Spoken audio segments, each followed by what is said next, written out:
Il a. Merci, Monsieur le Président. Je vais essayer d'être rapide. Donc, 5 focus sur ce BP que je trouve inquiétant et inadapté à la situation de notre île. Premièrement, les personnels. Monsieur le Président, c'est une question que je pose régulièrement depuis que nous sommes élus. Au BP 2020, sur l'annexe réglementaire du budget, vous affichiez un nombre de fonctionnaires de 3 992 et un nombre de contractuels de 226, soit un nombre d'agents de 4 218. Au BP 2021, sur cette même annexe, nous trouvons 3 956 fonctionnaires et 324 contractuels, soit un nombre d'agents de 4 280, une hausse de 1,47% sur un an. Pourriez-vous nous expliquer le recours très important aux contractuels? De plus, l'annexe du BP 2021 permettant de voir les contrats de ces fonctionnaires n'est pas remplie, alors qu'elle était dans les exercices précédents. Y a-t-il quelque chose à cacher, Monsieur le Président? Pour rester sur les personnels, nous retrouvons une augmentation des charges du personnel de 2%, qui s'élève à 229 370 millions d'euros. Si le nombre de fonctionnaires est en baisse et celui des contractuels en hausse, comment expliquer cette augmentation des dépenses de personnel? Il est important pour l'opposition de connaître les statuts des contractuels recrutés depuis un an. Est-ce une surutilisation de la loi Sapin? C'est la question que je me pose, Monsieur le Président. Deuxième point, la dette. Je remarque que l'emprunt que vous prévoyez cette année 2021 est plus important que l'emprunt prévu en 2016 pour les fameux arriérés. Dans votre rapport, vous faites un focus sur la gestion de la dette depuis votre arrivée aux responsabilités. Vous parlez des arriérés, des emprunts toxiques. Je ne reviendrai pas là-dessus, tout a déjà été dit, si ce n'est pour préciser que le fameux trou que vous attribuez à la majorité à laquelle j'appartenais n'était pas de 100 millions d'euros, mais de 84 millions d'euros, comme le confirme la Chambre régionale des comptes dans son rapport de 2017. Il s'agissait de retard de paiement, certes regrettable pour l'orthodoxie budgétaire et non pas d'un trou. Comme le dit la CRC dans son rapport de 2017, cela s'explique en grande partie par la distorsion entre les AE ou AP et les CP, qui est un phénomène récurrent à la CTC. Elle vous demandait de le corriger, ça n'a pas été fait.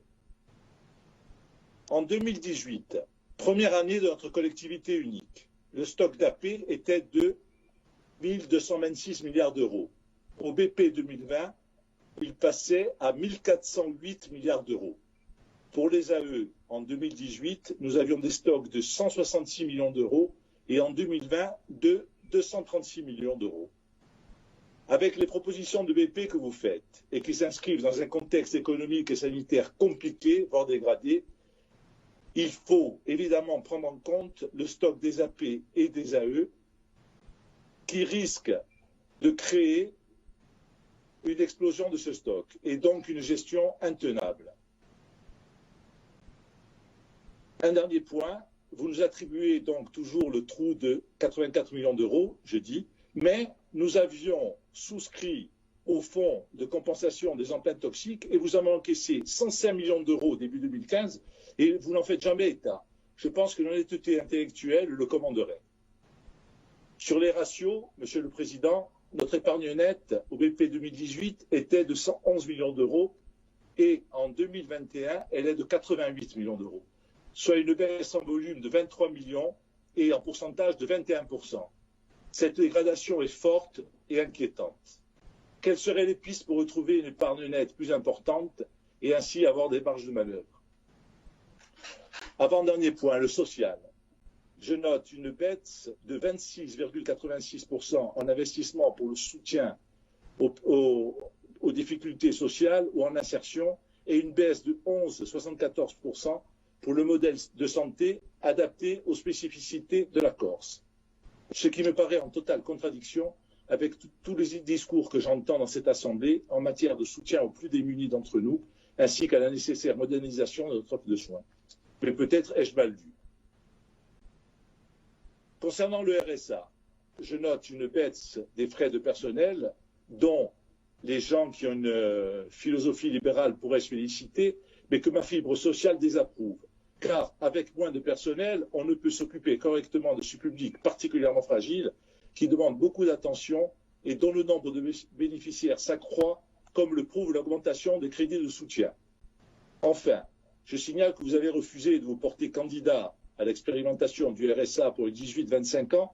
Vous auriez pu faire, comme le fait la métropole lyonnaise, accorder une allocation de 400 € par mois pendant 2 ans pour les jeunes de 18 à 25 ans qui ne peuvent prétendre à aucune aide, que ce soit une bourse ou une garantie jeune. Dernier point, la langue corse. Moins 18% en investissement, plus 21% en fonctionnement. Toujours noyé dans le chapitre culture, social, sport et loisirs. Est-ce toujours une priorité et un marqueur de votre politique? J'en doute quand je vois qu'en 5 ans, aucun rapport bilingue n'a été présenté dans cet hémicycle. Je vous remercie.